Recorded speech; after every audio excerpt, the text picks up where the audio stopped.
Good morning to you all. This is Mahendra Sahu and warmly welcome to MS Classes. जैसा कि आपको पता है हम डेली लेके आते हैं 7 o'clock पे आपके लिए 20 बेस्ट MCQs क्वेश्चन सीरीज़ या best objective question series of general knowledge. ठीक है, तो जिसका आज हम डिस्कस करने वाले हैं पार्ट 9। यदि आपने अभी तक हमारे चैनल को सब्सक्राइब नहीं किया है सो प्लीज़ इसे सब्सक्राइब कर लीजिए ताकि आने वाले सारे वीडियोस आपको मिल सके और आपके जो भी अपकमिंग एग्ज़ाम्स है उनकी प्रिपरेशन आप एक बेहतर तरीके से कर सकें। ठीक है, सो चलिए स्टार्ट करते हैं आज के हम हमारे MCQs questions. Okay, so first question आज हमने जो लिया है ये है जियोग्राफी से related. Which of the following is the warmest layer of atmosphere. आपको यहाँ पे बताना है जो हमारा एटमॉस्फेयर है ना, इसकी सबसे गर्म लेयर कौन सी है, सबसे गर्म परत कौन सी है, इसके बारे में है ना। जैसे कि आप देख सकते हैं थर्मोस्फेयर, स्ट्रेटोस्फेयर, मेसोस्फेयर या exosphere. So what is the correct answer of this question? Correct answer of this question is option A, thermosphere जो है ना, 4th नंबर पे जो लेयर आती है thermosphere, it is the warmest layer of atmosphere. ये हमारे एटमॉस्फेयर की सबसे गर्म परत है। जैसा कि आप जानते हैं हमारा जो एटमॉस्फेयर है ये 5 अलग अलग लेयर्स में बटा हुआ है ना। First is troposphere, second is stratosphere, third is mesosphere, fourth is thermosphere and last is exosphere, है ना। ये 5 लेयर के बारे में आपको पता होगा। ट्रोपोस्फेयर जो है सबसे नीचे की लेयर है ना, जिसे हम क्षोभ मंडल भी बोलते हैं। याद रखेंगे, क्षोभ मंडल भी बोला जाता है इसे हिंदी में। ट्रोपोस्फेयर ये सबसे नीचे की लेयर है। तो याद रखेंगे मौसम से संबंधित जितनी भी एक्टिविटीज़ होती है ना, जैसे बिजली कड़कना, बारिश होना, बादल, ये सारी एक्टिविटीज़ होती है हमारी क्षोभ मंडल में या स्ट्रेटोस्फेयर जिसे हम बोलते हैं, सबसे नीचे की जो लेयर है उसमें। ठीक है, इसके बाद जो सेकंड लेयर है वो है स्ट्रेटोस्फीयर या समताप मंडल, है ना। ये सेकंड लेयर है और याद रखेंगे ओजोन लेयर यहीं पे इसके ऊपरी भाग में पाई जाती है। तो आपको ये पॉइंट भी याद रखना है कि जो ओजोन लेयर है वो स्ट्रेटोस्फीयर में या समताप मंडल में पाई जाती है, जो कि सूर्य से आने वाली अल्ट्रा वायलेट किरणों से ह्यूमन बीइंग को पृथ्वी पर प्रोटेक्ट करती है ना। ये पॉइंट भी आपको याद रखना है। थर्ड पॉइंट आप याद रख सकते हैं कि जो मेसोस्फीयर है ना, जो मध्य मंडल है, ये सबसे ठंडी लेयर है और जो क्वेश्चन में हमने मेंशन किया है गर्म लेयर, है ना, हमारे एटमॉस्फेयर की सबसे गर्म लेयर ये है थर्मोस्फेयर जो कि 4th नंबर पे आती है, ये सबसे गर्म है। और जो मेसोस्फीयर है ये 3rd नंबर पे आती है, ये सबसे ठंडी लेयर है। सो आई होप यहाँ पे आपको एटमॉस्फेयर से रिलेटेड जो भी इंपॉर्टेंट क्वेश्चन में पूछे जाते हैं वो सारे क्लियर होंगे। ठीक है, सो चलिए डिस्कस कर लेते हैं हम लोग हमारे आज के नेक्स्ट क्वेश्चन पे। यदि एटमॉस्फेयर के रिलेटेड हम बात कर रहे हैं तो एक और पॉइंट मैं आपको बता देता हूँ कि नाइट्रोजन जो गैस है वो सबसे ज़्यादा पाई जाती है हमारे एटमॉस्फेयर में, जिसकी वैल्यू कितनी है 78% है।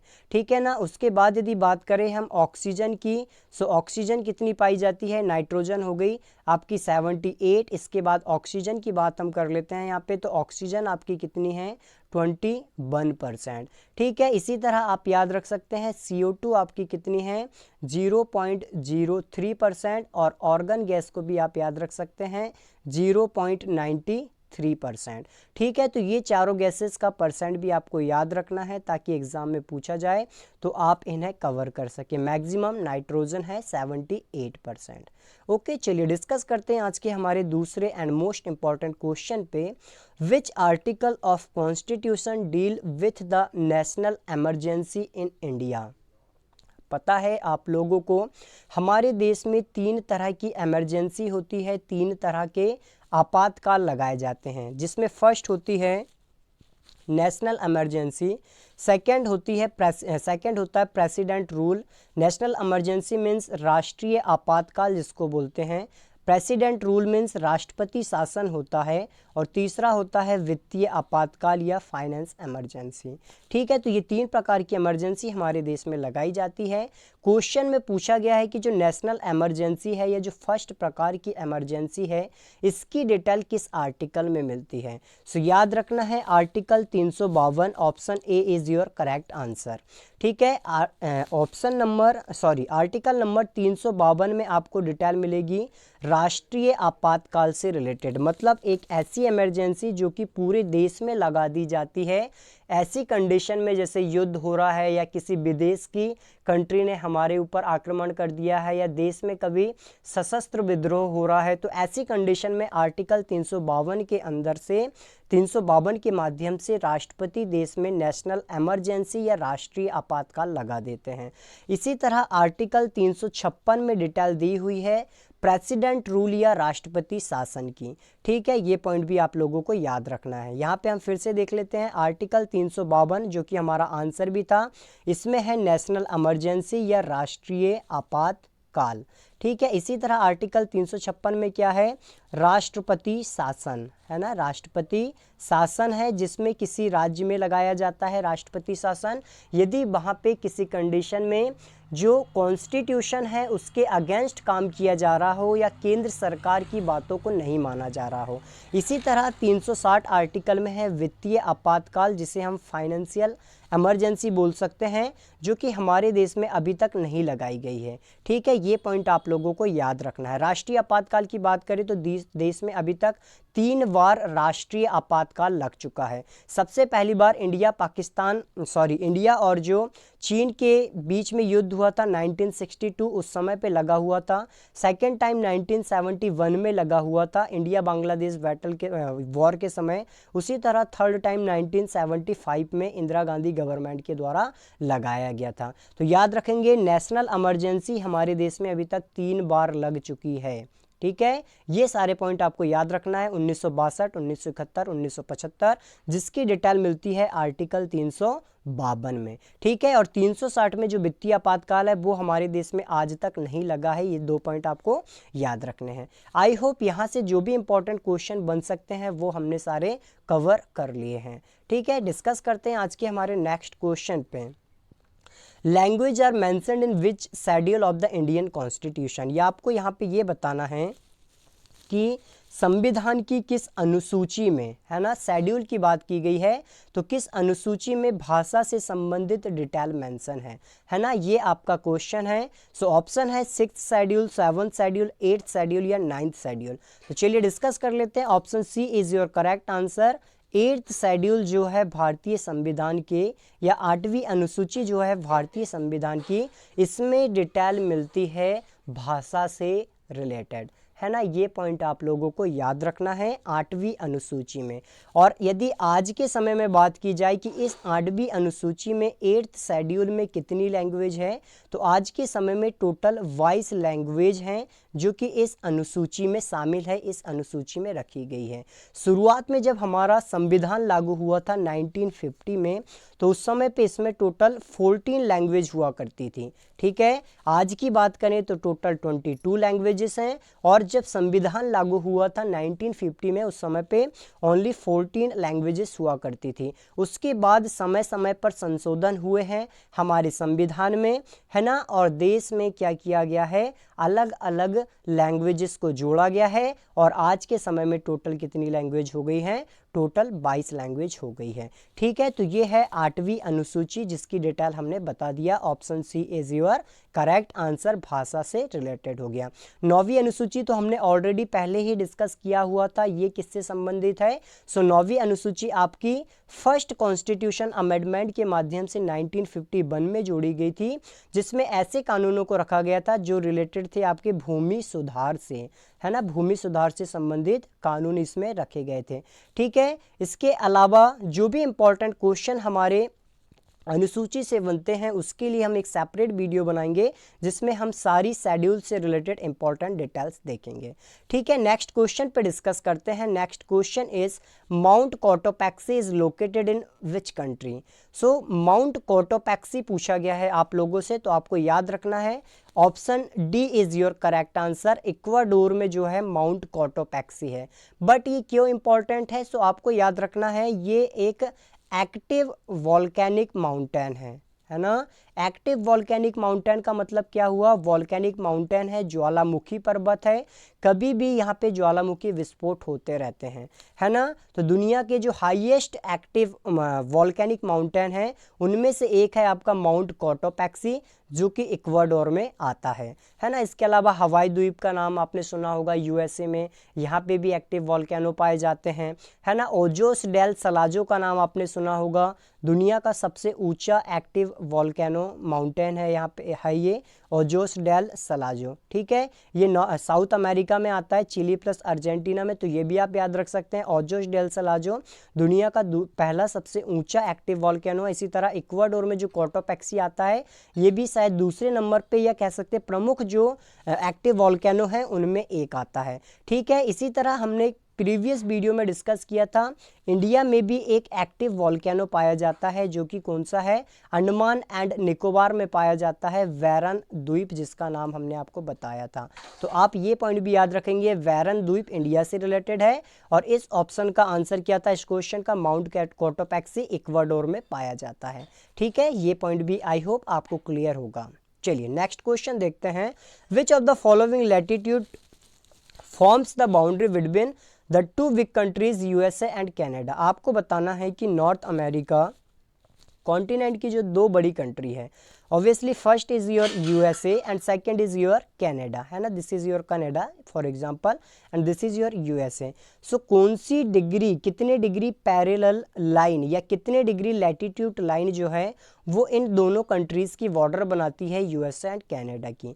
38 डिग्री, 43 डिग्री, 48 डिग्री या 49 डिग्री, है ना। So you will remember 49 degree latitude जो है, option D is your correct answer. 49 degree latitude line जो है ये बॉर्डर बनाती है किस किस के बीच में? यूएसए एंड कनाडा के बीच में। सो आंसर याद रखेंगे, option D is your correct answer. ठीक है, चलिए डिस्कस करते हैं हमारे नेक्स्ट क्वेश्चन पे। Which of the following is not the member country of Malabar war exercise. बहुत ही इंपॉर्टेंट है, करंट में रहती है, अभी भी कुछ समय पहले ही मालाबार जो युद्ध एक्सरसाइज है वो हुई थी। ठीक है, तो याद रखना है आपको इसके बारे में कि कौन कौन सी कंट्री इसकी मेंबर है। ठीक है ना, तो आपको ऑब्वियसली पता हो जाएगा कि कौन इसमें शामिल नहीं होता है। सो चार ऑप्शन यहाँ पे हैं, USA, Japan, China and India. So what is the correct answer? China. ठीक है, option C China correct answer होगा, क्योंकि चाइना मेंबर नहीं है। क्या पूछा गया है यहाँ पे? Which of the following is not the member of the country of the Malabar exercise. तो जापान जो है वो मालाबार एक्सरसाइज में शामिल नहीं होता है, तो ये गलत है।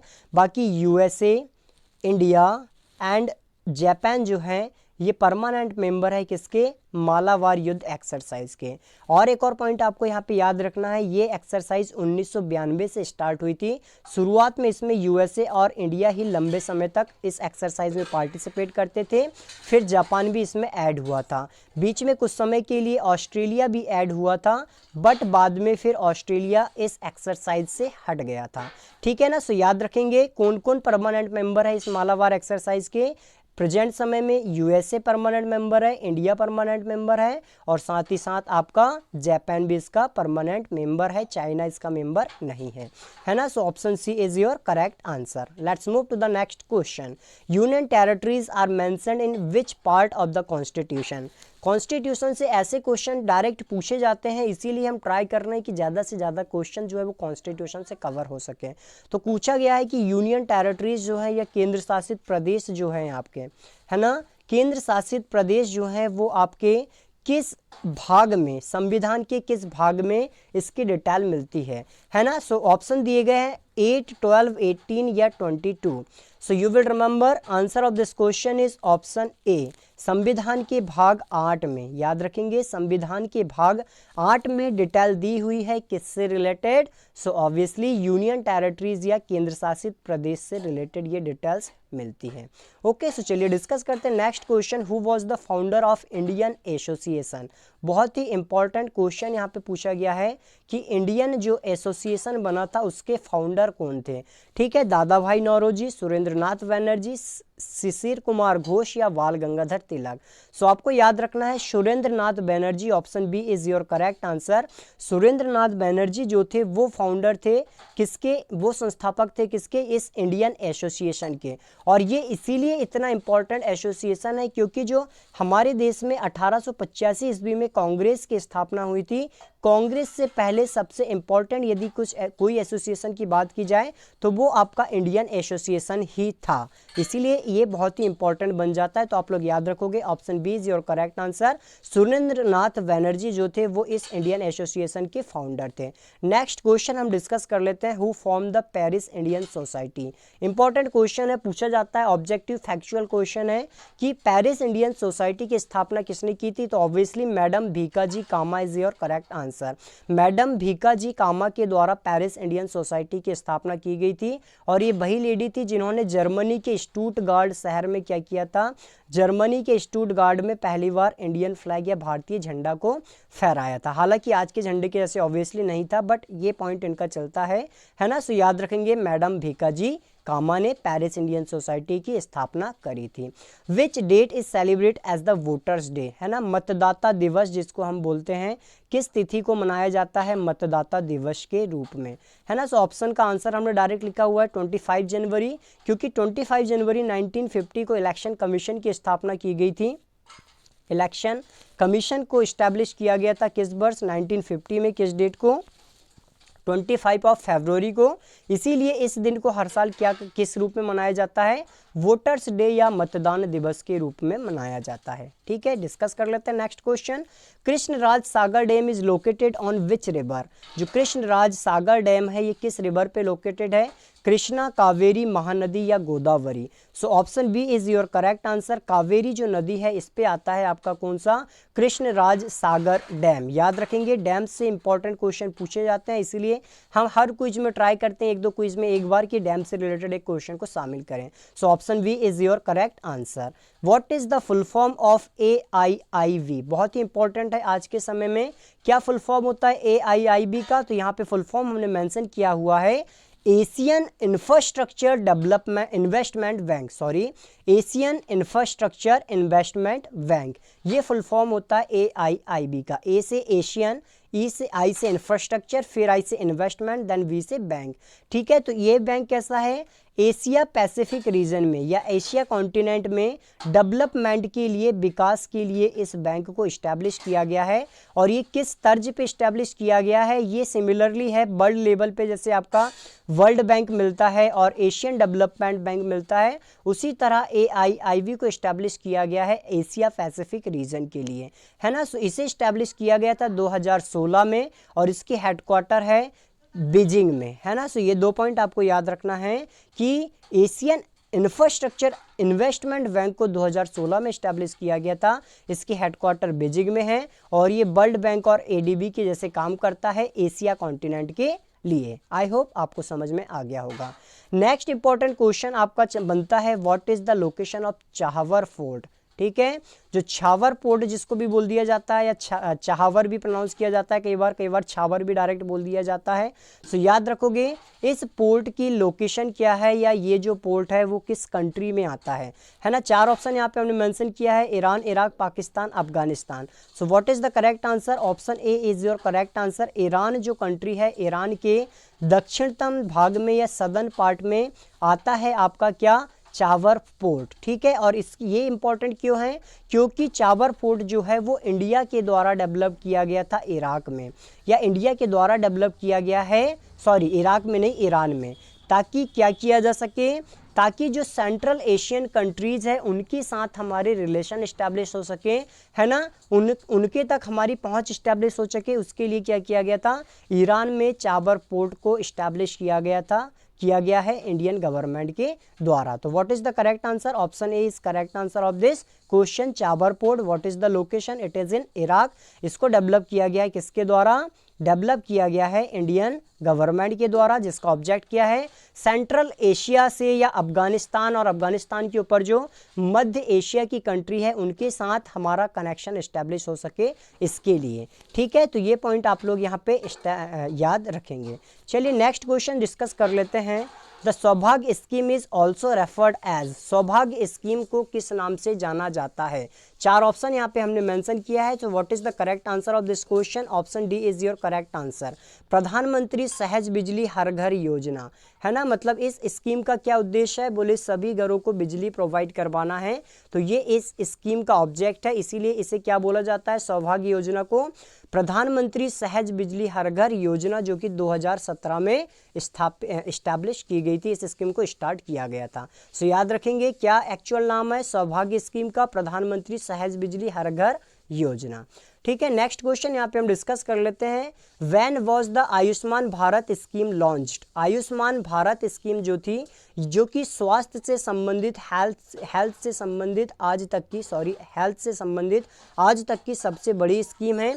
इसे स्टार्ट किया गया था, option B is your correct answer, 2018 में, 2018 में इस स्कीम को स्टार्ट किया गया था, जिसमें क्या किया जाता है? प्रत्येक परिवार जो है उनको 5 लाख रुपए का एक प्रकार से कह सकते हैं बीमा कवर किया जाता है, या ज़रूरत पड़ने पर हेल्थ के लिए 5 लाख रुपए एक फैमिली को प्रोवाइड किए जाते हैं। ठीक है, सो ये आपको याद रखना है। आयुष्मान भारत स्कीम हेल्थ से रिलेटेड स्कीम है, 2018 में इसे लॉन्च किया गया था। ठीक है, सो यहाँ पे हमने कवर किए हमारे जितने भी आज के इंपॉर्टेंट MCQs क्वेश्चन थे। ठीक है, यदि आपको वीडियो पसंद आया हो तो प्लीज़ लाइक करें, वीडियो को ज़्यादा से ज़्यादा शेयर करें, और कोई भी सजेशन हो तो प्लीज़ कमेंट बॉक्स में बताएं। और यदि अभी तक आपने चैनल को सब्सक्राइब नहीं किया है तो प्लीज़ इसे सब्सक्राइब कर लें। Thank you so much. मिलते हैं नेक्स्ट वीडियो में।